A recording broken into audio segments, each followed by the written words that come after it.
Welcome to County Report this week. I'm Lorna Virgili. Thank you for joining us. Coming up in the next half hour, the Board of Education swears in its new student member. And Executive Leggett makes a call for residents to support this year's Hispanic Gala. But first, Montgomery County government has made history at the national level. In a packed Silver Spring Civic Center, Executive Ike Leggett signed the Sick and Safe Leave bill, placing the county at the forefront of protection for employees. Thank you guys so very much. We signed that. Executive Ike Leggett handed pens to the bill sponsors and to U.S. Secretary of Labor Tom Perez. President Obama said in his inauguration address that we are the only advanced nation in the entire world that does not have paid and sick leave. 43 million Americans, 43, that's larger than some countries, do not have this right, this opportunity today. We are going to start to correct that. Unfortunately, we do not have it at the national level. Unfortunately, we do not have it at the state level. But here in Montgomery County, we will have it. The bill requires most employers in the county to provide earned sick and safe leave to employees for work performed. This makes Montgomery County one of the few local jurisdictions in the nation to have some form of required leave for employees. Today's moment here that we mark must be the continuation of a movement across America. And I've traveled this country and I've met county officials. I have met state delegates, state senators. I've met governors who are doing it. And we are turning local and state governments into what you have always been here in Montgomery County, an incubator of innovation and an incubator of opportunity. And we need to continue this moment so that it will indeed become a movement. Because I will leave you with this. I have absolutely no doubt that paid leave at a federal level is a when question, not an if question. And the when question is sooner, as long as we continue to turn this moment into a movement.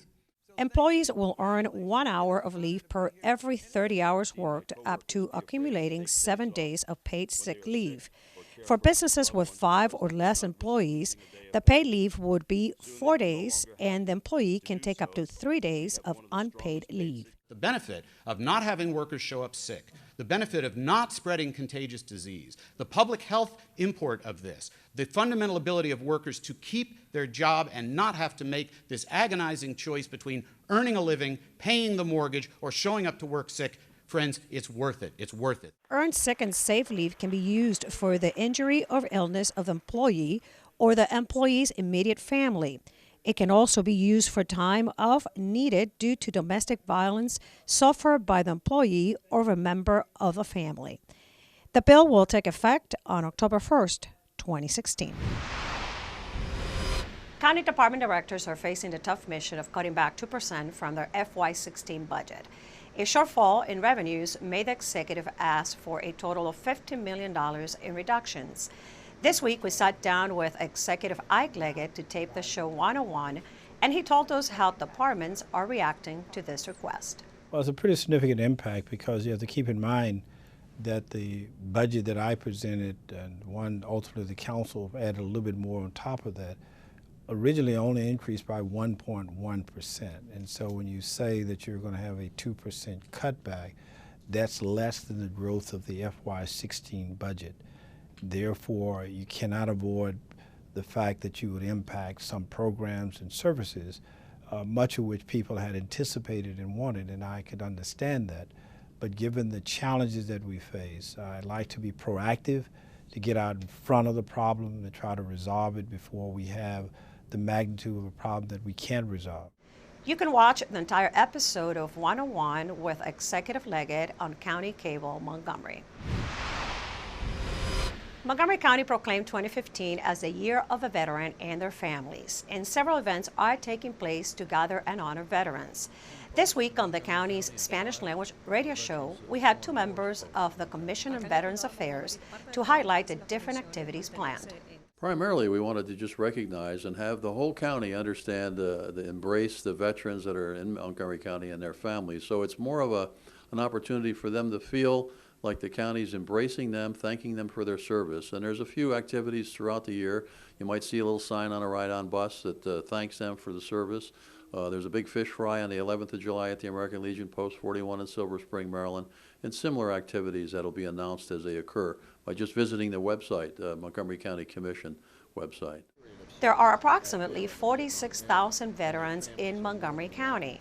The Vietnam Veterans Celebration will take place on October 24th at the Universities of Shady Grove.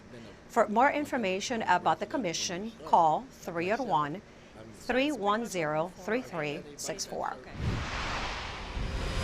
Save the date for the county's first annual Family Resource Fair organized by the Department of Health and Human Services Infants and Toddlers Program. The event will take place at the Silver Spring Civic Center on Saturday, July 18th from 9 a.m. to 1 p.m. Attendees can receive free screening for developmental delays, attend mini workshops on topics such as toilet training, sleeping issues, and nutrition for picky eaters, and find out information about resources available in the community for young children. The event is free and open to the public. For more information, call 240-777-4809. Coming up on County Report this week, there is a new student member at the Board of Education. And pool safety continues to be at the forefront this summer. Stay tuned, we'll be right back.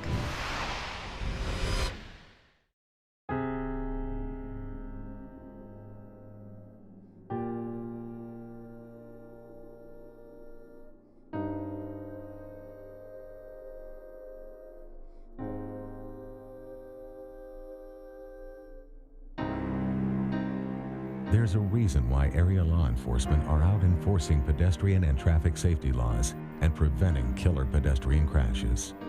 Be alert. Be street smart. So, I'm kind of new here, but I've noticed a trend. My human does this funny thing where she goes around and gets all my toys, and then she hides them in that basket by the door. It's like, hello, that's where you put it last time. You were the worst at hide and go seek. In Montgomery County, we have a goal to reduce waste and recycle 70% of all waste by 2020. By recycling and reducing waste, we save natural resources and make our community even better. So recycle at home, work, school, everywhere, and keep recycling going.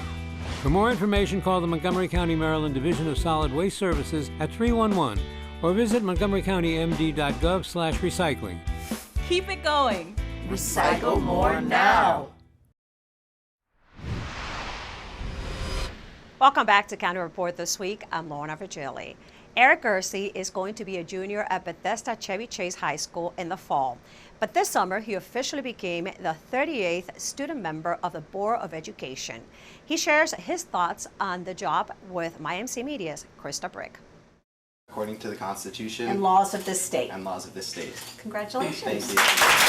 At a ceremony at Montgomery County Public Schools Board Hearing Room, Bethesda Chevy Chase Jr. Eric Gersey became the 38th student member of the Board of Education. While this seat can only fit one person, it is my job to speak for the 154,000 voices. Eric Gersey takes his seat here among the other elected school board members. His vote carries the same weight as theirs, except he's not allowed to vote on budgets, boundaries, or collective bargaining. Small voting rights is a priority, but how we sort of do that, whether it's now or it's 1 or 2 or 3 years down the line, I think that we will get it eventually. If this is a year, I'm not sure, but I know that we have a very tight budget, so advocating for that so that we can have tangibles, things that are working for our students in the schools is my #1 priority. Another major priority for the board this year will be hiring a new superintendent after Dr. Joshua Starr's departure and a failed attempt at replacing him this year. I think that hiring the new superintendent is going to be a learning process for me, but and I think that how I engage the community is going to be very, very important, and there's definitely a fine line between, I know that the board seeks confidentiality in our new superintendent search, but I think that engaging the community, engaging the student population is very important to me. Student mental health is a top issue for Eric. I really want to push for comprehensive mental health implementation into our health curriculum, and working with our state legislatures to make sure that our teachers are trained to see signs of mental health concern, whether that's through state legislation or through curriculum implementation and staff development. I think that mental health is a big concern, depression, and making sure students don't feel overwhelmed. Eric was elected by his peers in April for a 1-year term on the board. He replaces Dahlia Ha. Her advice to him? We're all here for different reasons and that you're here for the students, so to make sure that you're representing the voice, giving it your all. You can find out more about Eric and engage in online forums by logging on to his website. For County Report This Week, I'm Krista Brick. Are you looking for a camp, class, or other recreational activity this summer? The Montgomery County Recreation Department has many options available. They even provide accessible activities for individuals with disabilities through inclusion and adaptive programs. Recently, the Therapeutic Recreation Volunteer Coordinator appeared on CCM's Make a Difference to give us a little more information. So the Therapeutic Recreation Program are specifically designed for individuals with disability. We offer many activities that include art and craft, games, special event, team sport. So, and usually these classes are run all year round, and mostly on the base of 6-10 weekly classes for season. To find out more information, you can go to montgomerycountymd.gov/rec. And the Montgomery County Recreation Department also wants to encourage residents to beat the summer heat by coming out to the county's pools. But keep in mind the rules for pool safety. Pool safety is a critical issue for everybody, and it is a top priority here in Montgomery County Aquatics. Everybody has a role to play, from swim instruction to our lifeguards to parents ensuring that kids are playing safely and that they're being supervised. Everybody has an important role to play in pool safety, and we're proud to have such a strong record of safety here in Montgomery County.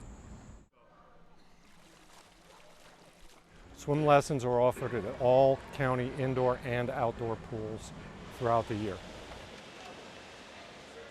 Each session has 1 or 2 sets of lessons. You can get that information at any of the aquatic centers, the main recreation department offices, or any of the county libraries. In addition to swim lessons, the county offers water safety programs, lifeguarding, water safety instructor courses. We also offer water exercise programs as well as diving and swim team programs year-round. Through your reach, right? Hit that reach strong looking forward. The lifeguards provide supervision and make sure that all our patrons are displaying safe behavior at the pool. Parents and caregivers need to keep an eye on their kids. Sometimes you think that, they'll be okay, they won't go in a part that's too deep for them.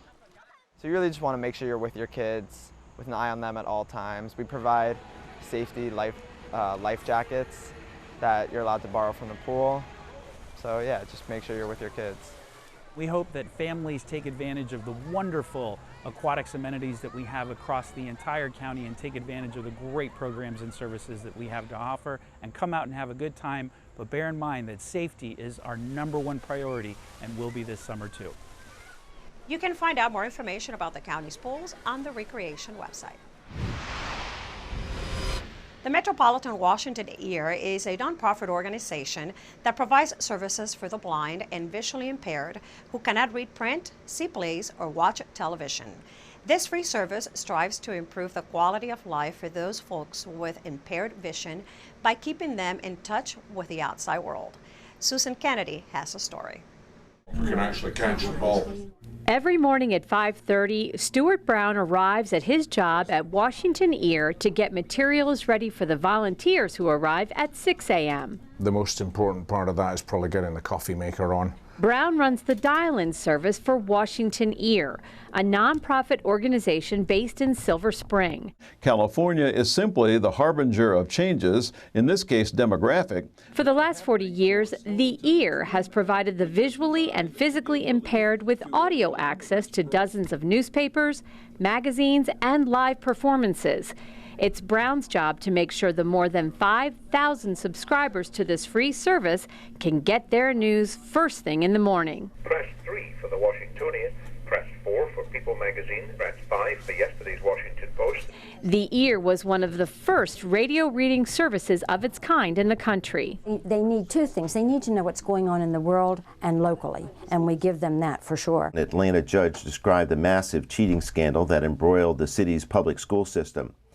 Joe Schechter and Glenn Harris are regular team readers of the Washington Post. My late mother had a low vision issue while she was alive, and so I started volunteering here in 2008. And they haven't fired me yet, so I keep coming back. Usually read maybe about 5 minutes worth of each article before we move on and pass it along to the next person, so people get an idea of what is going on and big issues in the world. A lot of it's international too. So they read a whole bunch of different things. Greek pasta salad made in store. Washington EAR is funded by the jurisdictions it serves in Maryland, Virginia, and the District of Columbia. The group also receives private donations. Montgomery County is a supporter of this nonprofit. Each year, grant money is set aside in the budget for their work in the community. Councilmember Nancy Florine has been a guest reader for Washington EAR. Such a great experience, really a great opportunity to make a difference, and I do encourage people to go over there and give them a hand. I look forward to coming in here because I know I'm helping a bunch of people. But when the migrants, mostly sub-Saharan Africans, saw it approach, they rushed to one side. Thousands of people. The unusually harsh prison sentences meted out last week. At the end of each day, I always have that sense of accomplishment. His Republican state chairman has sobering but useful words for him. For more information, visit their website at washear.org. In Silver Spring, I'm Susan Kennedy for County Report This Week. Coming up on County Report This Week, the Smithsonian Folklife Festival featured Peru, and Montgomery College was there. And MCPS takes us to a literacy and leadership conference. County Report This Week is coming right back. Did you know there are more than 10,000 county government phone numbers? But there's only one number you need to remember for non-emergency calls, 311. MC311 is Montgomery County government's online telephone information system. Need information? Have a problem or complaint? Trying to locate a county government facility? Call 311. The call center is open Monday through Friday, 7 a.m. to 7 p.m. The website is available 24 hours a day, 7 days a week.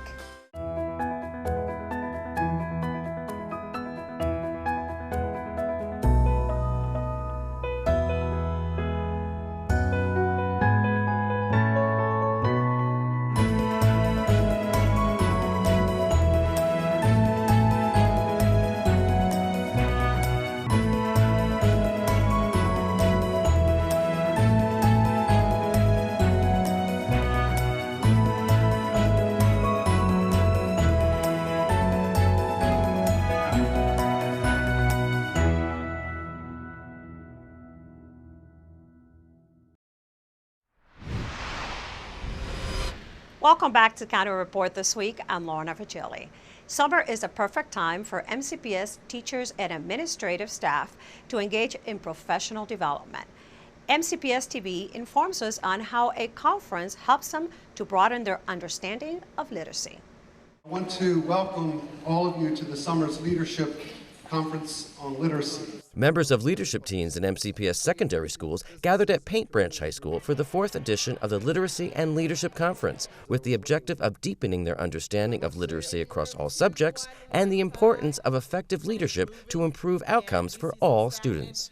Today I'm here to share with you the strategic priorities that I've outlined on the work we need to do together this year. During this 2-day conference, participants were able to choose from over 50 sessions by school teams and teachers from 18 middle schools and 13 high schools, as well as central office specialists. These sessions will help teachers plan and implement literacy practices to help students reach a deep understanding of content. This year, we really wanted to encourage the school teams to highlight the work that they've been doing throughout the year. We've had middle schools and high school teams, so anywhere from principals to the teacher level staff doing presentations for their colleagues, just sharing best practices and learning together. And the other word that was very difficult? We're offering a session on academic language. At Gaithersburg, our instructional focus is structured academic discourse and explicit academic vocabulary instruction. We have a large Hispanic and English language ESOL Farms population, so all of these students need support with their academic language. In between sessions, school teams met to share their learning and discuss instructional goals for the upcoming school year. I think it's a wonderful opportunity for people to get together, learn strategies, ideas, resources. Students from Montgomery College Television had a unique experience working with Smithsonian's Folklife Festival on the National Mall in Washington, D.C. Danielle Stesky has the details. These teams are getting ready to showcase their talents at the Smithsonian Folklife Festival, which this year highlights Peru. Assignment is to capture video of the Folklife Festival to make a story of Peru. Mercedes will be narrating the video, make it her own story, and it should be pretty neat. The students have been tasked to create content for the festival's social media platforms. This means that they shoot and edit short and long-form stories. Then the videos are presented to the festival organizers, who choose the ones that best tell the stories that they are trying to capture throughout the festival. I think they have a perspective that maybe we don't have at the Smithsonian. And I'm very excited about that, actually, to have people come out to do something from their own point of view, but while not neglecting the point of view of the participants from Peru.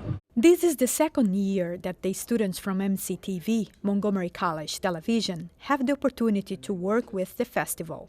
I believe that giving the students an opportunity to work with a world-renowned brand like Smithsonian will add to their ability to put more things on their resumes and demo reels that exemplify how their talents have grown and been shaped by the MCTV media production program. Montgomery College Television is an award-winning unit, and so are the students from its media production program. Kevin Trower is one of those students. A gifted videographer, he recently won 3 Telly Awards with this video that he shot and edited about last year's Folklife Festival. To be recognized by the Telly Awards, it's sort of an uplifting feeling. It makes me want to push to create more videos, and I couldn't do it without Montgomery College and their opportunities to work with other organizations like the Smithsonian.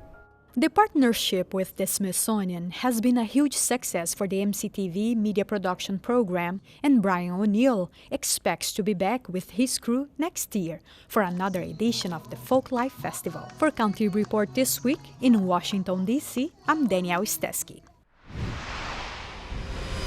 Mark your calendars for Montgomery County's 26th Annual Farm Tour and Harvest Sale on July 25th and 26th. You can spend a day in the country petting farm animals or having lunch by a scenic pond.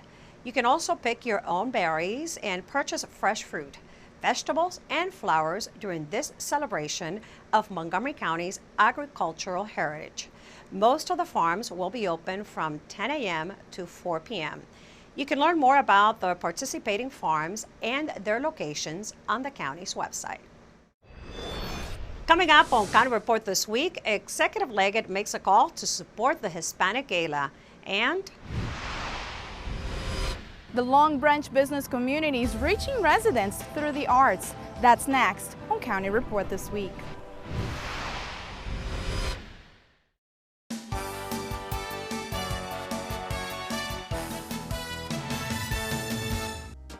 Registration for fall semester classes at Montgomery College is underway, and now is the best time to sign up for the classes you want.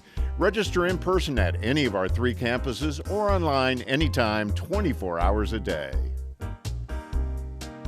MC is looking for student bloggers. Applicants must be enrolled for the fall semester and be willing to blog regularly about life at MC. All posts appear on the college website. Selected applicants will be interviewed by the Office of Communications. The MC Board of Trustees has extended the college's no smoking policy to include electronic cigarettes. The use of tobacco and e-cigarettes is not permitted on any MC property, including all buildings, walkways, recreational areas, and parking lots.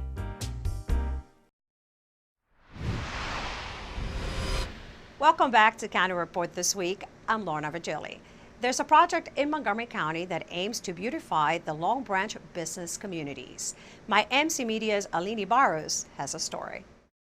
Hundreds of people drive through Montgomery County every day, but here in Long Branch, they see colorful scenes, flowers, and fresh paint coming to a building, all part of a facelift project that's underway in the community. The area of Long Branch has been an area which, in the economic sense, has had more challenges than pretty much any other area of the county. Challenges, Grenier says, that the community is slowly overcoming due to public-private partnerships and community involvement. The county's goal in supporting the Long Branch Business League was really to try to do something to help commercially revitalize this area. We're trying to beautify all the building to make it more colorful and more attractive to people. The Long Branch commercial area has more than 80 local stores. This is a place where officials say it's expanding through arts and new businesses. After securing the necessary funds from private donors, Long Branch now has 4 murals from local and national artists. These artists will work on a 5th mural, and after speaking with business owners and residents, they decided to create a mural that portrayed the community's diversity and workforce. For this mural, after talking to a lot of people, we were really struck by how Long Branch is a community that's really characterized by lots of small business, lots of people who, like one of the things we noticed, like early in the morning, the buses are filled with people who are going to the city to work. So we were thinking about how can we celebrate the contributions of labor. We must have 65 different ethnic groups in this area, you know, and so we have all kinds of people, and so we want to represent that. That's who we are. The cost of this project is approximately $150,000. For County Report this week, I'm Eleni Barros. Qualifying students have until July 15th to apply for the Montgomery County Executive Hispanic Gala to receive a one-time $2,000 scholarship. Executive Ike Leggett, who established the annual event, is encouraging residents to spread the word about this scholarship program and also to support it. This will be a good key to the legacy of Montgomery County, that we are really a very diverse community, that we're providing opportunity and access, and this gala is certainly a reflection of that, and people can participate by contributing to it, and they can also participate by coming out and being part of the festivities. It's a wonderful event, and we look forward to another exciting year. Applicants do not need to be of Hispanic descent, and selected students will be part of the Hispanic Gala at the Fillmore Silver Spring on September 10th. For more information, tickets, and the online scholarship application, visit montgomeryhispanicgala.org.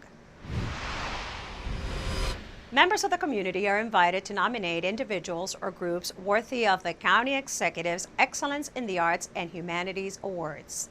This is the most prestigious honor conferred by Montgomery County on individual artists, scholars, organizations, and cultural patrons. The deadline for nominations is July 31st. For details, visit the Arts and Humanities Council of Montgomery County website at creativemoco.com. The awards will be presented on October 26. Kathy Stanhope joins us from the Montgomery County Animal Services and Adoption Center to tell us about what they can offer. Kathy? As you can see, we have a little ferret here today. This is Susie. She's a 4-year-old. She's looking for a home. We have several ferrets here now. So if you know anything about them, they are a lot of fun. They make wonderful pets. They can be very affectionate, but they do need a lot of supervision. Come visit Susie at Montgomery County Animal Services and Adoption Center.gov or at the shelter off of Moncaster Mill Road, or give us a call at 240-773-5900. Susie would love to go home with you. With that, we close this edition of County Report this week. Remember to like us on Facebook and to join us again at this time every week for a look at what's going on inside Montgomery County. We leave you with some images from the Independence Day celebration at King Farm in Rockville. I'm Lorna Virgili, and thank you for watching.